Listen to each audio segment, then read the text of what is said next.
Radio Clarín. Radio Clarín de Colombia. Buen día, apreciada audiencia, de nuevo con el noticiero Radio Clarín de Colombia de hoy, 6 de julio del año 2026. Hoy tenemos noticias desde Colombia, Argentina, Guatemala y Suecia. Estos son nuestros titulares. Proceso disciplinario y penal contra el Guri, concejal de Medellín, Andrés Felipe Rodríguez Puerta. Europa acelera proceso de rearme.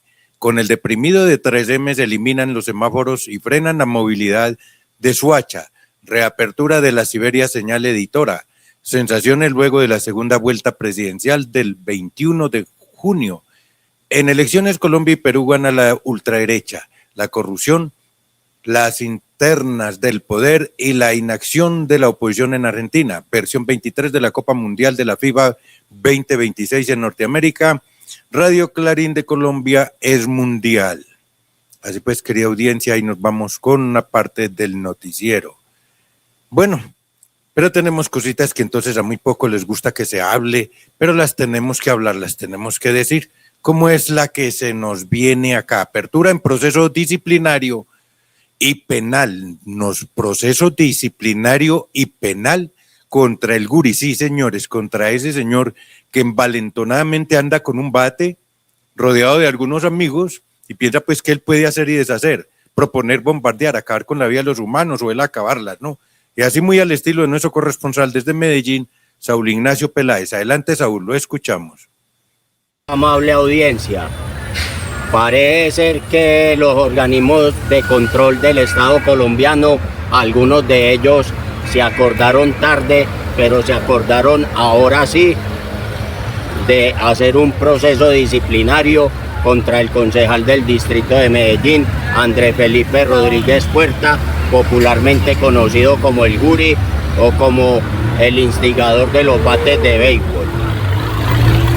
La Procuraduría General de la Nación le abrió cargos disciplinarios a causa de las declaraciones dadas por este último concejal el pasado 23 de junio en una de las sesiones ordinarias de este Consejo Distrital Honorable del Distrito de Medellín, en las cuales palabras más, palabras menos le dio varias ideas al presidente electo Abelardo de la Espriella en el orden de ideas en realizar los bombardeos. Espero que la justicia opere y doy un consejo al próximo presidente de este país, y también en la misma vía le doy un consejo al alcalde de esta ciudad y al gobernador.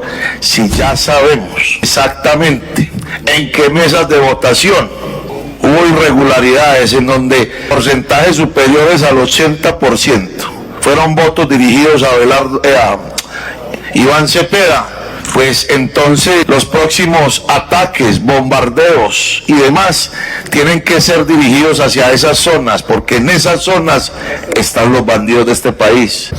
A las comunas nororiental y noroccidental del distrito de Medellín y especialmente al municipio de Campamento, con el argumento de que en esos lugares están los bandidos por quienes votaron por la fórmula política y presidencial de Iván Cepeda Castro. Y todos sabíamos las alertas que habían en el municipio de Campamento de las amenazas de las FARC para que votaran por Iván Cepeda. Podemos arrancar por ahí, podemos arrancar las fumigaciones por ahí, podemos arrancar los ataques del ejército y la policía por ahí, podemos arrancar con los bombardeos por ahí. Este concejal dio unas declaraciones desafortunadas, las cuales durante toda esa semana pasada, lo mismo que esta semana, tuvieron que salir varias cartas de rechazo, entre ellas la del Consejo Municipal del municipio de Campamento, en los cuales afirman que es un pueblo de gente trabajadora, honesta y muy humilde. También, por otra parte, el nuevo representante a la Cámara por las Negritudes, Óscar Benavides, está presentando una denuncia penal contra este mismo concejal por las mismas declaraciones donde se injuria a los habitantes del municipio de Campamento y de las comunas nororiental y noroccidental del distrito de Medellín, y en las cuales está haciendo una serie de delitos muy concretos, entre ellos la instigación a la violencia, algo que no se puede permitirse en este medio colombiano, con todos los detalles y las situaciones que estamos transcurriendo en el diario vivir. Para Radio Clarín de Colombia, desde la ciudad de Medellín, Saúl Ignacio Peláez Arango. Qué tristeza, hombre, qué tristeza. ¿Cómo se habla tan elegantemente de bombardear? El otro dijo destripar un partido de izquierda. Este dice bombardear, donde se ha sacado más del 80% para el candidato Iván Cepeda. Que porque ellos son entonces supuestamente guerrilleros. Oiga, pero entonces yo le preguntaría al concejal, ¿todos esos son guerrilleros? Toda esa cantidad son guerrilleros, ¿y qué hacen en su departamento y en su municipio? Esto es como sin palabras. Querida audiencia, usted mismo opine, saque las conclusiones, escuchó lo que dijo el señor concejal y escucha nuestro noticiero. Gracias, Saúl Ignacio. Yo, Johan Smith Arango Morales, con cédula de ciudadanía 1936-427 de la ciudad de Bogotá, actualmente con prisión intramural en la Esperanza de Guaduas de Cundinamarca, me dirijo ante la señora Sandra Patricia Torres, ante su familia y ante la sociedad, para pedirle perdón como muestra de arrepentimiento por los daños causados directa o indirectamente por el delito según el proceso penal número 11-0016-0000-13-20-257-43, por el que fui condenado a 12 años de prisión intramural por el juzgado 14 penal municipal con función de conocimiento de Bogotá, comprometiéndome a nunca más volver a reincidir en estos hechos o similares que infrinjan la ley. Nos regresamos para Cundinamarca. Con el deprimido de 13M se eliminan semáforos que frenaban la movilidad de Soacha y se garantizará tránsito continuo sobre la autopista sur. Ojalá pueda ser que su Dios le escuche, porque el mío ya quién sabe. Esto ya son décadas hablando de eso, pero no, en este caso sí va con el trabajo y vamos a verlo aquí ya mismito. Asesora de Prensa y Comunicaciones de la Gobernación de Cundinamarca, para informarles todo lo que acontece en el momento. La construcción de las fases 2 y 3 de la extensión de la troncal NQS en el municipio de Soacha alcanzó un desarrollo general del 75%. Este porcentaje consolida dos de las intervenciones más importantes del proyecto: el paso deprimido del sector 3M y el nuevo puente vehicular de la calle 22, estructuras que eliminarán los cruces semaforizados sobre la autopista sur, transformarán la movilidad del municipio y mejorarán la conexión con la ciudad de Bogotá. Nos encontramos en la estación 3M, la única estación intermedia de la fase 2 y 3 de Transmilenio a la ciudad de Soacha. De las 6 que se construirán, 4 sencillas, patio, portal en el vínculo y esta estación intermedia, que contará con plataformas para el servicio de alimentadores, para lo cual el usuario podrá ingresar a través de ese servicio y tomar el articulado de su preferencia en la estación que queda sobre el eje de la autopista sur. Adyacente a esta estación estamos construyendo un soterrado que ustedes ven aquí a mi espalda, que va a permitir eliminar el semáforo ubicado a la altura de la Universidad Uniminuto y poder comunicar el tráfico, el transporte urbano que requiere pasar del occidente al oriente de esta ciudad sin filas y sin represamientos. Este soterrado tiene 3 módulos. Ya se ha construido el primero, el que ustedes ven, y a partir del mes de julio se arrancará la construcción del módulo 2 y 3.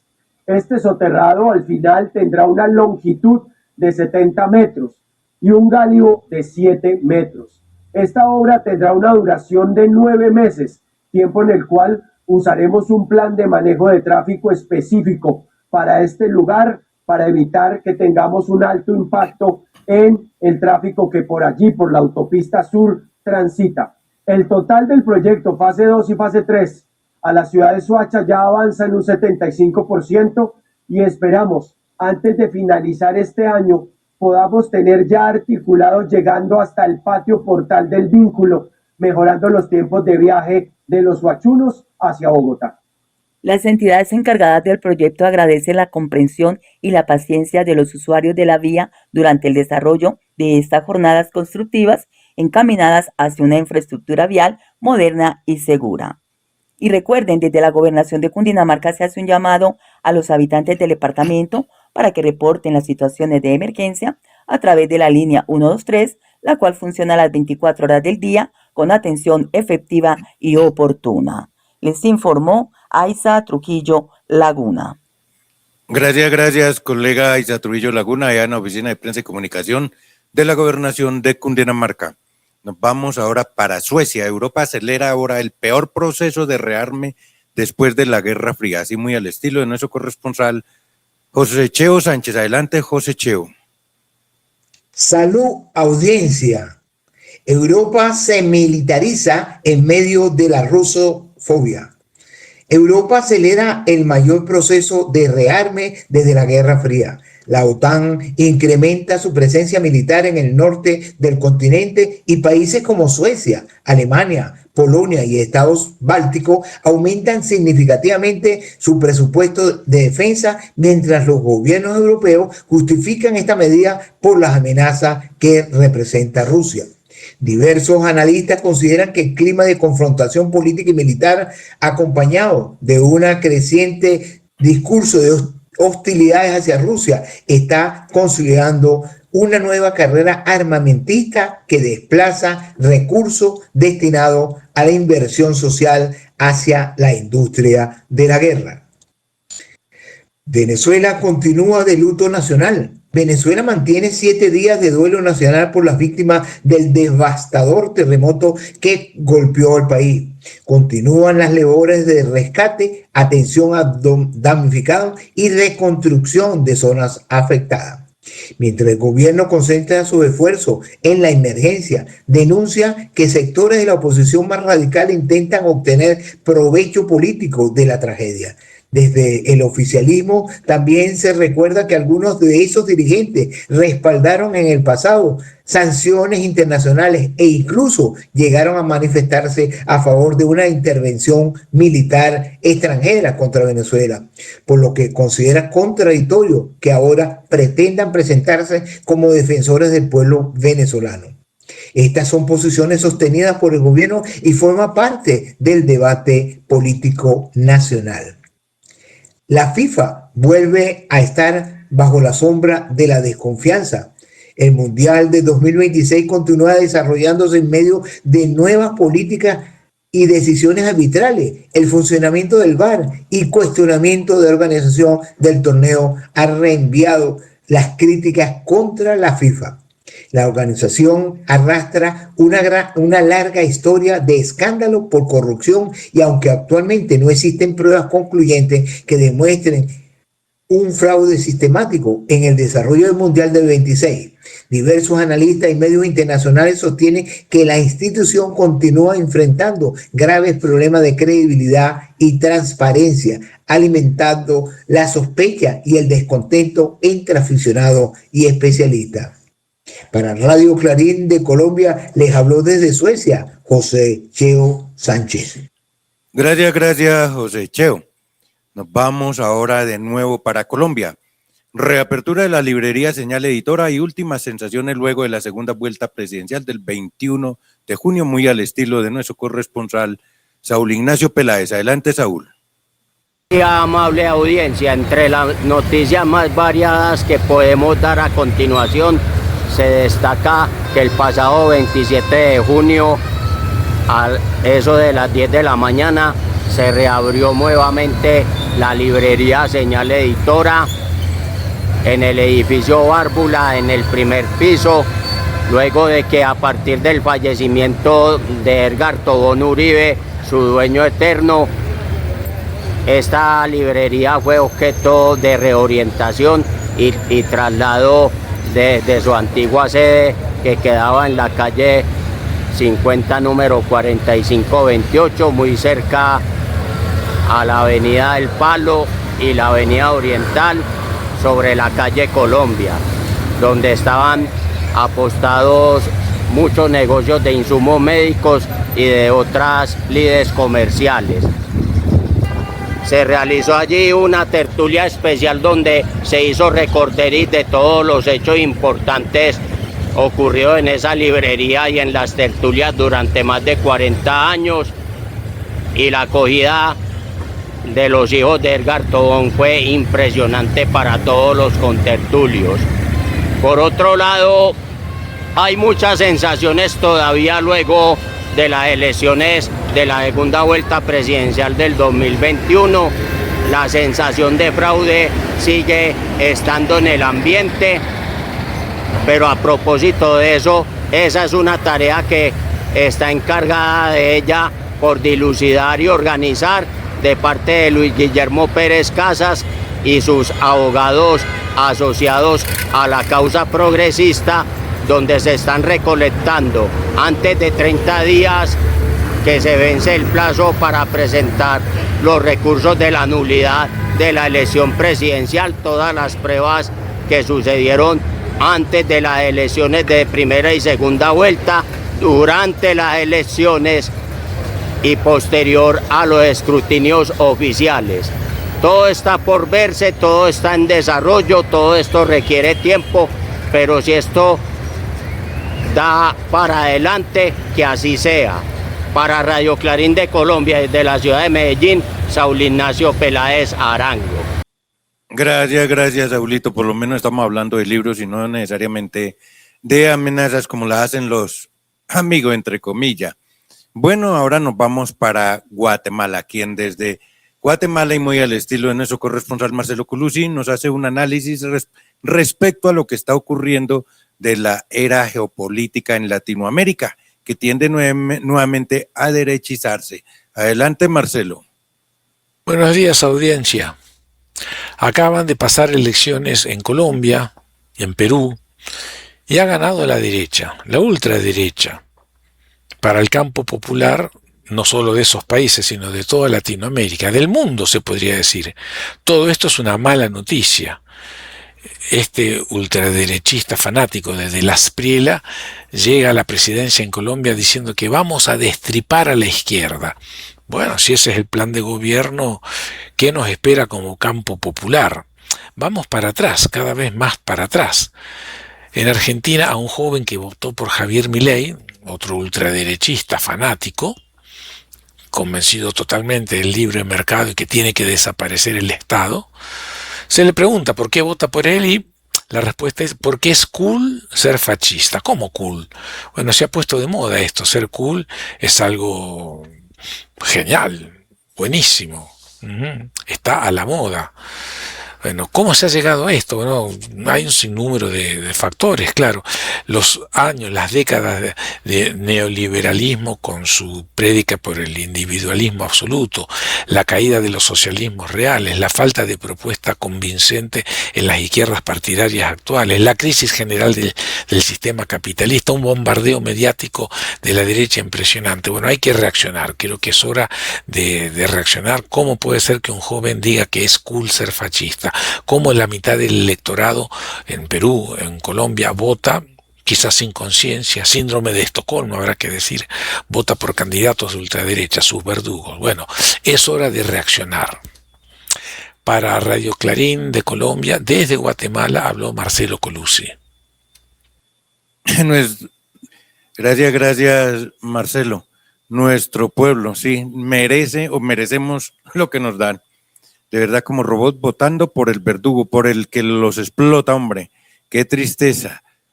Y ya están sintiendo las consecuencias, Marcelo, porque ahí tenemos a la señora que le hacía caravana en los Estados Unidos de Norteamérica y arengando la consigna muy propia de este candidato, ahora llorando porque la migra les llegó y los deportó. Y como esa señora, muchas personas que no tiene por qué darse tampoco, no tiene por qué darse. América para los americanos, y es que América no es solamente en el norte una partecita, es todo el continente americano. ¿Y por qué tienen que existir esas líneas imaginarias? Gracias, Marcelo. Nos regresamos ahora de Guatemala hacia más el sur, que es nuestro norte. Para Argentina, la corrupción, las internas del poder y la inacción de la oposición, mire cómo nos tiene, dice nuestro corresponsal Alberto Más, desde Buenos Aires. Adelante, Alberto. Hola, audiencia. A pesar del inicio del Mundial de Fútbol, que siempre acarrea una suerte de impasse político, en esta oportunidad la disputa por el poder en la Argentina no cesa. La corrupción dentro del conjunto de lumpenes políticos a cargo del gobierno, digitados desde los centros de poder, llega a niveles que generan una crisis que buscan administrar y de la cual sacar provecho. El jefe de gabinete de ministros, Manuel Adorni, la persona con más poder, luego el presidente, no puede demostrar el nivel de sus gastos y compras de propiedades desde que se incorporó al gobierno. Reconoció que evadió impuestos y entró en un formato de blanqueo de capitales que denominaron de inocencia fiscal, afirmando la ridícula idea de que había olvidado en un pendrive inversiones en una criptomoneda que le dio una ganancia que le acumuló nada más que un capital de $500,000, por lo que modificó sus declaraciones juradas de ganancia de los últimos años.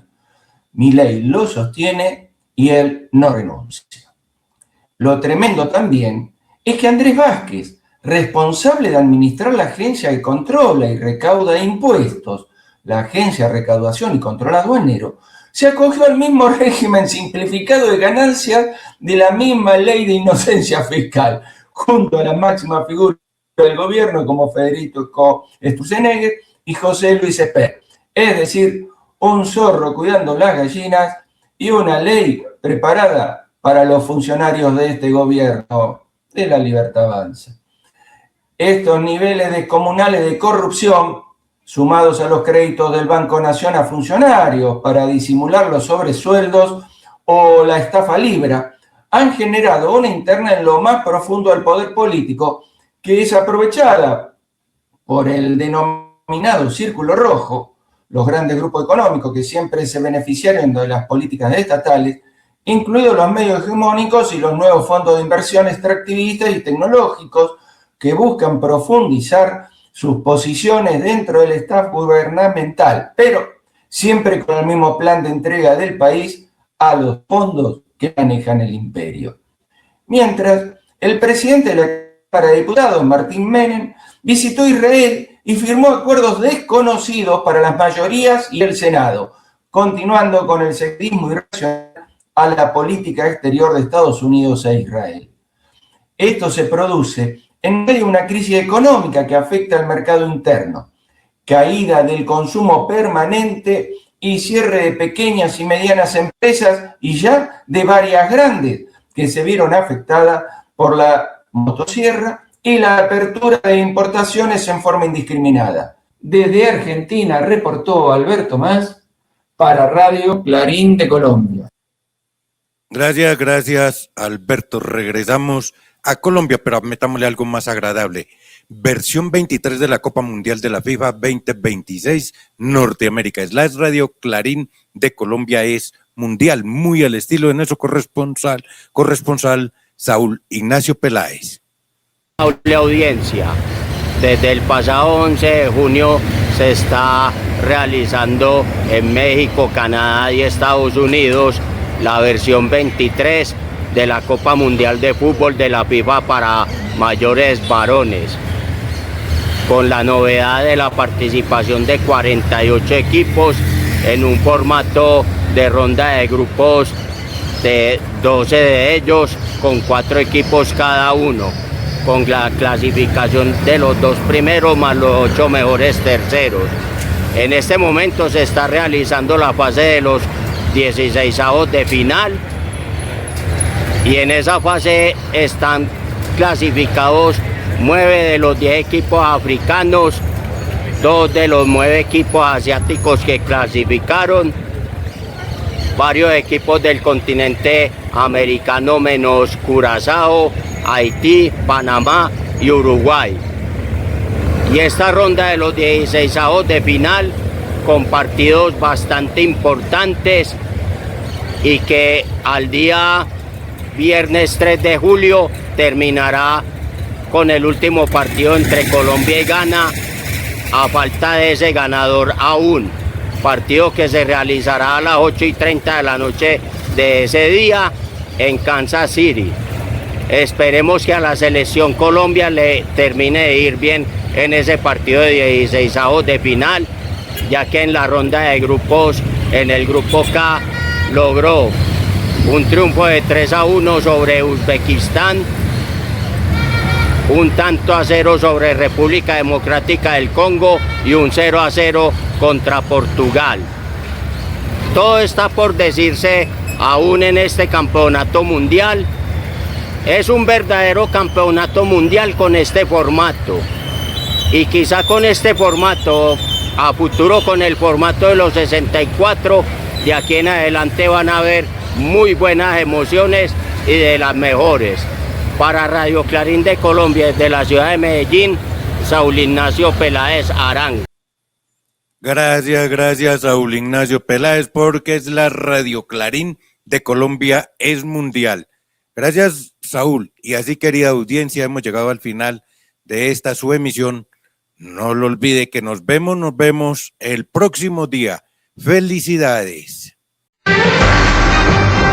Radio Clarín. Radio Clarín de Colombia.